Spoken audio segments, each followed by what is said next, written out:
আসসালামু আলাইকুম এভরিওয়ান, আশা করি সবাই ভালো আছেন। হাজির হলাম নতুন আরও একটি রেসিপি নিয়ে। আর আজ আমি আপনাদেরকে তৈরি করে দেখাবো গরুর মাংস আর ডিম দিয়ে নতুন এবং আনকমন একটি নাস্তার রেসিপি তৈরি করে দেখাবো। আশা করি আমার আজকের রেসিপি আপনাদের কাছে ভালো লাগবে। তাহলে চলুন দেখে নেওয়া যাক এর পুরো প্রস্তুত প্রণালী। এখানে আমি প্রায় আধা কেজি পরিমাণ হাড় ছাড়া গরুর মাংস নিয়েছি। গরুর মাংস আমি এভাবে লম্বালম্বিভাবে কেটে নিয়েছি। মাংসের মধ্যে দিয়ে দিচ্ছি একটা ডিম।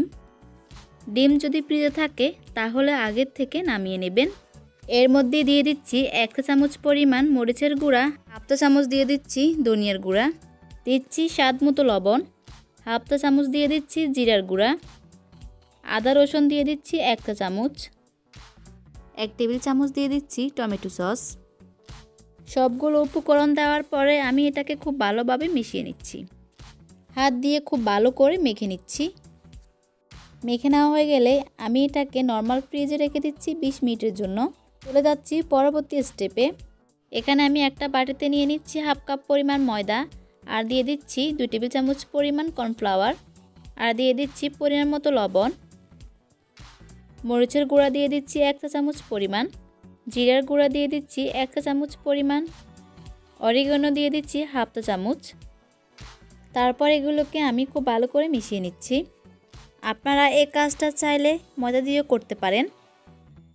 তো এটা মেশানো হয়ে গেছে। অন্যদিকে আমি ফ্রিজ থেকে মাংসগুলো নামিয়ে নিয়েছি। এবার এখান থেকে এক টুকরো মাংস নিয়ে আমি ময়দার ভিতরে খুব ভালো করে কোটিং করে নিচ্ছি। এবার ময়দা দিয়ে খুব ভালো করে মাংসটাকে কোটিং করে নিতে হবে। এভাবে হাত দিয়ে মাংসটাকে উল্টিয়ে পাল্টিয়ে কোটিং করে নিতে হবে। মাংসের টুকরোটাকে ময়দার মধ্যে গড়িয়ে নিয়েছি। এখানে আমি পরিমাণ মতো পানি নিয়েছি আর মাংসের টুকরোটাকে 10 সেকেন্ডের জন্য ভিজিয়ে রাখছি। 10 সেকেন্ড পর আমি এটাকে পানি থেকে তুলে আবার ময়দার মধ্যে খুব ভালো করে কোটিং করে নিচ্ছি। এবার এটাকে হাত দিয়ে খুব ভালো করে কোটিং করে নিতে হবে। দেখুন, হাত দিয়ে চেপে চেপে খুব ভালো করে কোটিং করে নিচ্ছি। এবার এটাকে একটু জাকিয়ে নিয়ে আমি এক্সট্রা ময়দাটা ফেলে দিচ্ছি। আর দেখুন, এটা খুব সুন্দরভাবে কোটিং হয়েছে। এইভাবে আমি সবগুলো বানিয়ে নিচ্ছি।